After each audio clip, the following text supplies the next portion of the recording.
An act making further consolidated appropriations for the fiscal year ending September 30th, 2026, and for the purposes.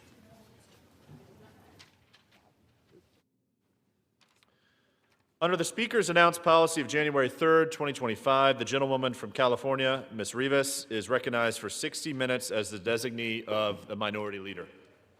Mr. Speaker, I ask unanimous consent for all members to have 5 legislative days to revise and extend their remarks and include extraneous material into the record on the subject of my special order hour. Without objection.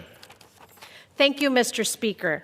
Just over a year ago, I was part of a talented and diverse group of 33 freshmen members of Congress. We were veterans, doctors, engineers, lawyers, teachers, small business owners, and state legislators who were sent by our constituents to make their lives better. They sent us to Congress to protect their health care, lower the costs of their groceries, and make life more affordable. Democrats are working on bills that would meaningfully help families deal with the affordability crisis.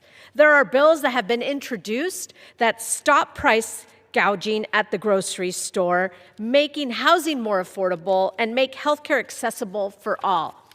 But Republicans have yet to take up any of these proposals. We are in the midst of an affordability crisis, and Republicans are refusing to work with us to address it. We are 13 months into our first term in Congress, and my colleagues and I have yet to see a meaningful piece of legislation from Republicans that makes life less expensive for our constituents. Over the past year, Republicans chose to rename the Gulf of Mexico, redefine what a showerhead is, rename the Kennedy Center, look into annexing Greenland, regulate fridges and gas stoves, and perhaps the most egregious one is to make the largest cuts to healthcare in our country's history in order to give billionaires more tax breaks. The fact that Trump and Republicans are prioritizing these bills over lowering the cost of living is insulting to our constituents. I fail to see how renaming the Gulf of Mexico, redefining the definition of a showerhead, or annexing Greenland will help families in our districts afford groceries or pay their rent. Because of Donald Trump and Republicans' policies, families across the country paid an average of over $1,600 more due in everyday expenses. Californians are paying over $2,300. However, you know who is benefiting from the Trump administration? Billionaires. With the big ugly bill, Trump and Republicans have implemented the largest cuts to health care in the history of our country and worsened the affordability crisis just to line the pockets of their billionaire donors. The big ugly bill is also the largest cut to food assistance in American history. The bill cut SNAP benefits by 20% for all participants, or roughly $200 billion, jeopardizing SNAP benefits for more than 40 million people, including 16 million children and 8 million seniors who rely on this for nutritional assistance.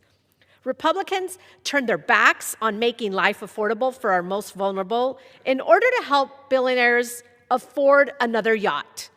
My House Democratic Caucus freshman colleagues and I are focused on making life better for the American people and driving down grocery prices, utility bills, rent and mortgage payments, and child care and elder care costs so that hardworking people can breathe easier. To help working families, especially multi-generational households, deal with the rising costs of living, I'm introducing the Multi-Generational Family Tax Credit Act. My bill gives multi-generational families a tax credit for expenses that they incur when they upgrade their houses to make them more accessible for their aging parents who live with them. This includes upgrades like grab rails in the shower, an additional bathroom or bedroom, or even a go up and down stairs. This tax credit will help multi-generational families afford to make the upgrades necessary for seniors to age gracefully in one place. Tonight, We will hear from some of the freshmen of the Democratic caucus and the work that they are doing to make life more affordable for their constituents.